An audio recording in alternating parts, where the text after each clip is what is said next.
So if you like to make this outfit using this as the pattern, keep watching this video. Hello. So okay, he has always wanted to do that, so I just let him shine. In addition to what he said, I would like you to subscribe. Click on the subscribe button below, like, share and comment. I'm yet to see comments, but I am very patient. So we are going to be making these outfits using his old shirts and a t-shirt to create the pattern. We're going to be making something replica similar to the shirt with a different fabric, and we're going to create a pattern using both outfits. So get your pattern paper, your drafting materials ready, and we are going to do more of tracing and a little bit of drafting too. Yeah, we're going to do both here, so watch me. My kids are in the background, so you're going to hear the voice. I can't really shut them up, so enjoy. So let's start tracing and let's start drafting. All right.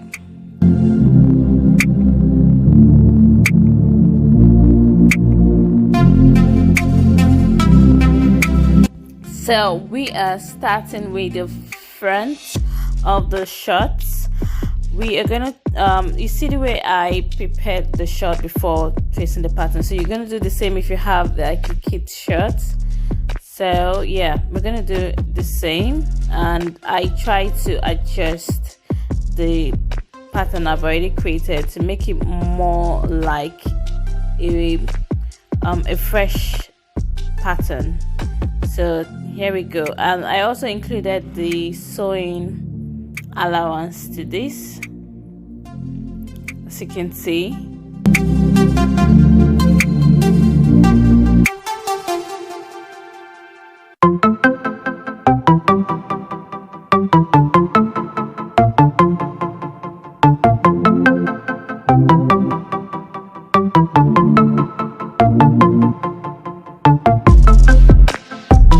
I traced without the band. We don't need the band for now. We're going to attach a band to it, so we don't need the band. So I traced without the band. I like to label my patterns because I use them over and over again, so I don't mix them up. Sometimes I just put the name of the person of the pattern there. So just label your pattern and cut that out. Yeah, so now we're going to draft the back instead of tracing out the back. I like to draft the back. I don't want to make any mistake. I don't want it to be tight or short at the back showing the butt crack. So I squared out the crotch length. Is it length? No, yeah, the crotch length. Yes, I squared out the crotch length and marked the midpoint. That's from the waist to the crotch. You get the midpoint, then you mark that out, because we are going to slash and spread up to 1 inch. So you mark out the crotch length, and you mark the midpoint between the waist and the crotch point, and you roll that out just like so. And you are going to cut all the way to the end, and you're going to slash. For someone with a big bum, you can slash like 2 inches, 1.5 inches, 3 inches, depends. But for a little kid, you just need to slash 1 inch. I think that's adequate.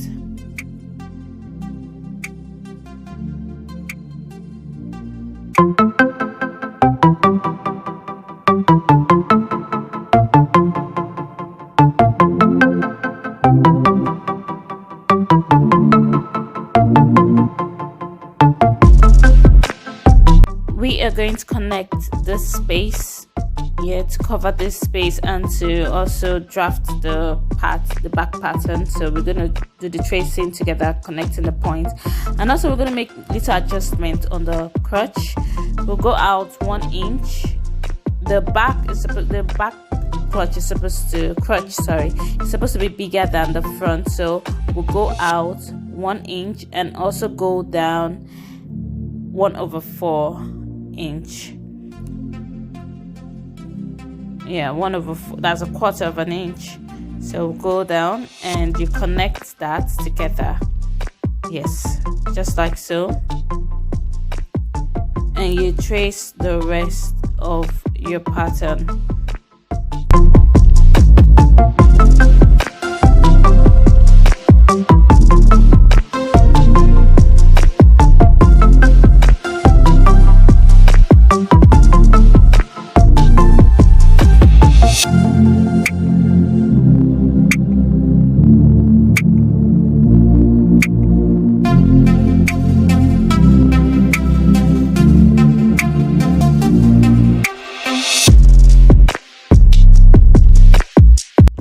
Okay, now that we're done, we are going to put our front pattern together because we're still going to use that to cut our fabric. So the next step is to get the pocket measurement. So I'm measuring the pocket there, which is 7.5 for the length, and for the width is 5.5. Why? For the pocket slant, as the space there is 1, I think 1.5, 1/4. Then why the slant length? The slant has a length, I think it's 5 inches, which I didn't take, but I did that later. So we are going to mark out the length. We're going to draft the pocket, so we're marking out the length 5 inches, then the allowance, everything should be 8 inches. Then the width, yeah. So we'll square that out. You mark out your width. My width was that's my son's pocket width was 5.5 plus half an inch, that's 6 inches. So this pattern paper is the right measurement. So we're going for the slant space, which is 5, and for the slant down is, I think is 5 inches. Yeah, it's 5 inches. So you connect that point and you cut out your pattern.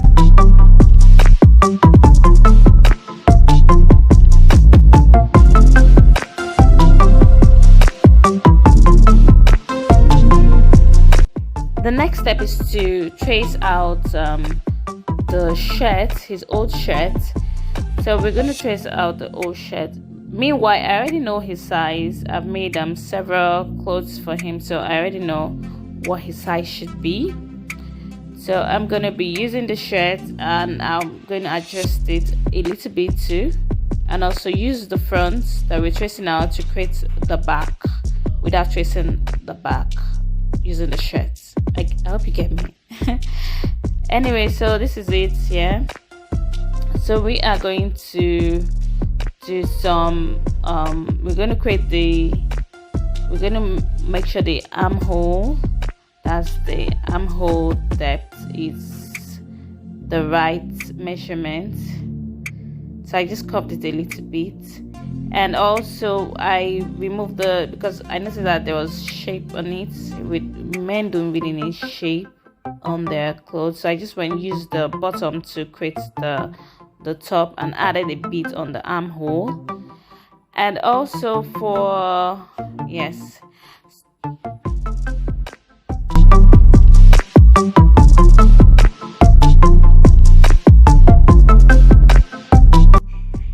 the neck measurement for his tee is 3 inches. Why? For a shirt, a proper shirt with a collar, is 2 inches or 2.5 inches. I use 2 inches, sometimes 2.5 inches, to create a shirt for him with a collar.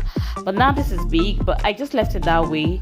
You notice that after inserting the collar, the neck was large, which I feel is a different style, so I just went with the flow, and it's okay. It looks good though, but it's not tight on his neck, at least for him to breathe a bit.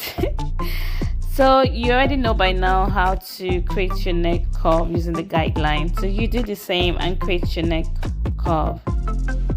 cut out the front pattern and use the front pattern to trace the back.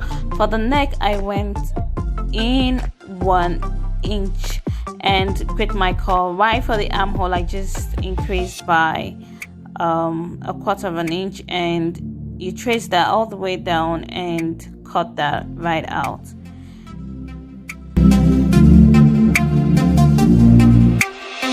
So don't forget to label your pattern and include your allowance. Next step is to draft the sleeve.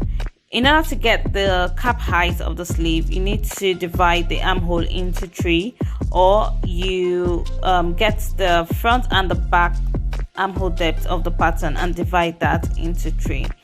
So you mark that out, you mark the cap height. I'm going to put a link here where I draft the sleeve. So I use the same method for the sleeve.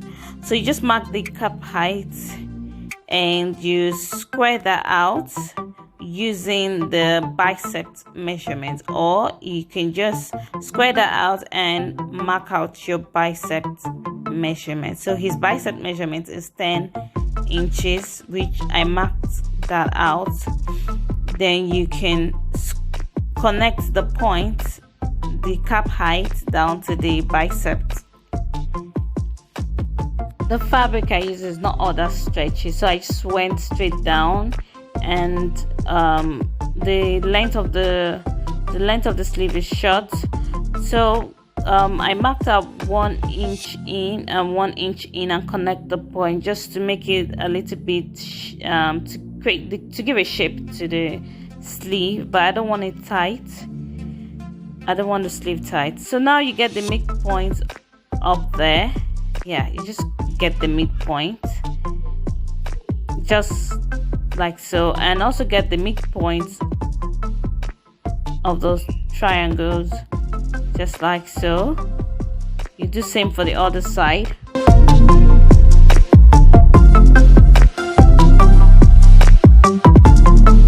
In order to create the curve, the sleeve curve will go up 1/2 inch on this side.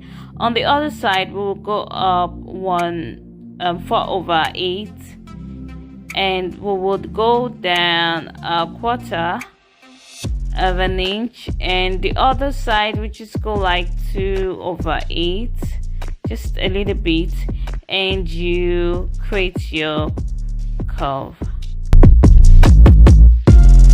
I guess there are different methods of creating men's sleeve, but this one I use the normal method I use in creating my sleeves, and it really worked well.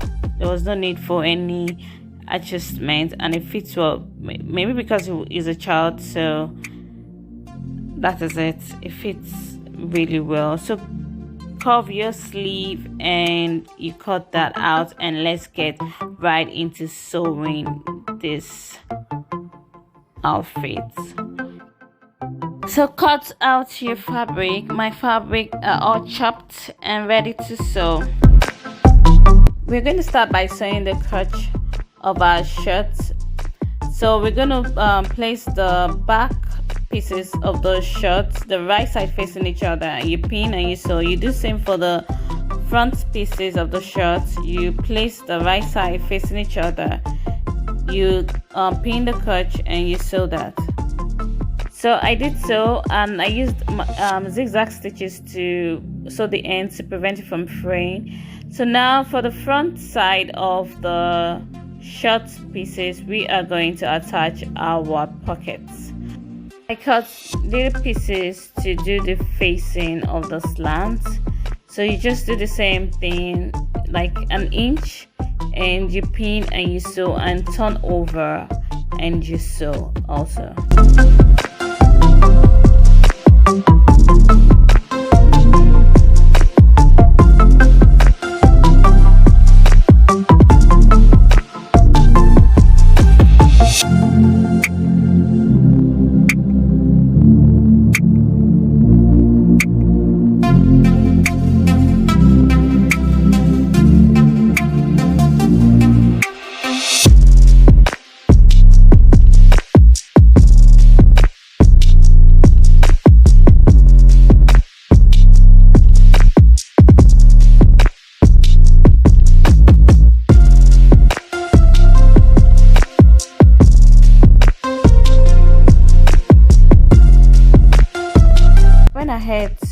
press the two sides of the pocket, you can do the same thing and place them on the front piece of the shirt and sew.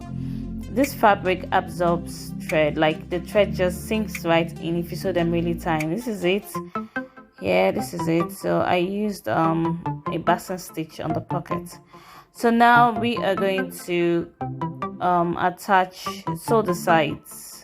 You place the front piece and the back piece facing the right side facing each other, and you pin and you sew the sides and the crotch together, just like so. Next step is to attach the waistband. So I cut out 2 inches waistband using the waist of the shirt as the length. So the waistband measurement depends on the elastic you have. I'm using a 1-inch elastic for this, so I don't really need to cut much waistband. So you attach that all the way round. You attach the waistband to the waist of the shirt all the way round.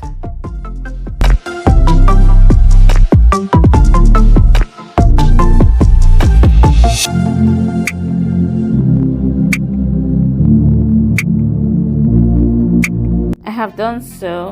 So you fold in and you sew, or you use a zigzag stitches on the end there, or an overlock stitch.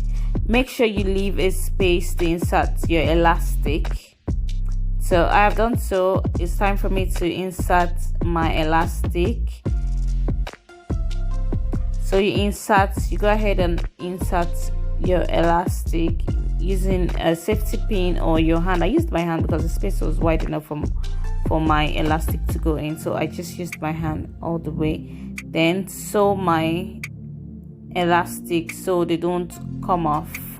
You just run a zigzag stitch or a straight stitch. You do that twice and you pull your elastic in and you sew the space, the open space, you sew that close. You run a zigzag stitch on it. So now I sew on it, yeah, just like this. I sewed just like so, and you hem the legs of the shorts. So this is the short, ready and good. So now it's time for making the shirts, the t-shirts. So you place your t-shirts, well, the right sides facing each other, and you sew the shoulder. We're going to start by sewing the shoulders together. Yeah.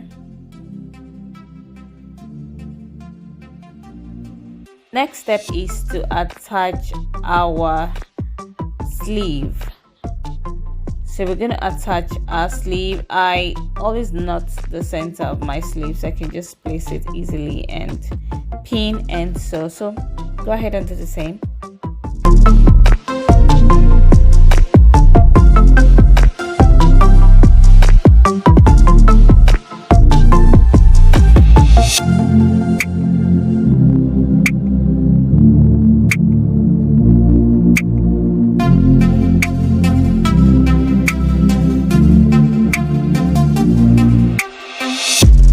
Next step is to sew the sides all the way to the sleeve. So we are going to attach the button band. I didn't create a button band allowance while creating the pattern, so I used 3 inches button band with the length of the shirt. So we're going to attach that, sewing out 1 inch as our sewing allowance. So you do the same.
So we are going to hem the bottom of the shirt and also the sleeve of the shirt. I will put a link on the video and also in the description box on how to create your collar. I'm not going to do that here because I've already done that. So I'm going to put a link so you go ahead and create your collar and insert your collar. So I have done I have created my collar, inserted my collar. So I'm going to put a link for you to do the same. You create your collar and you insert your collar. It's just easy.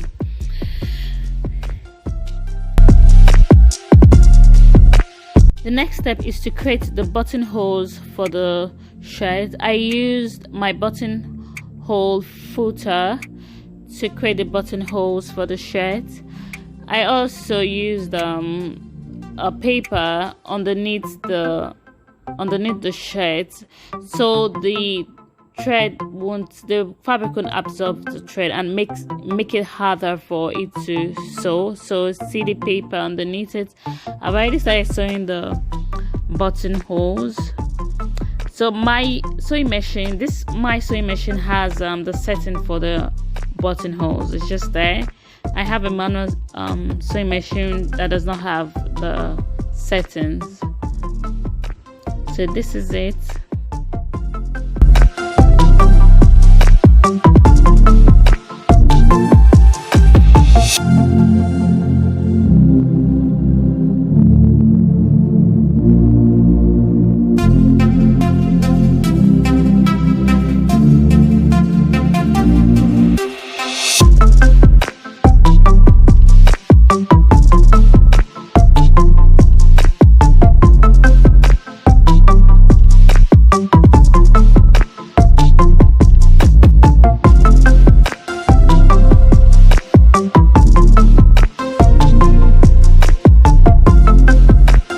I left 1/4 inches space for the armhole all the way down.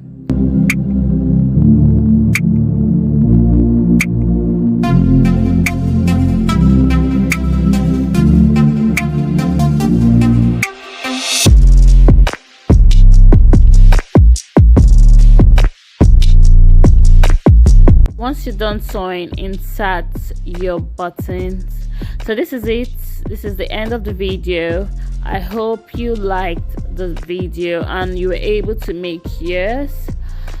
So like, share, comment, and most importantly, at least to me, subscribe. Click on the subscribe button, the red button there.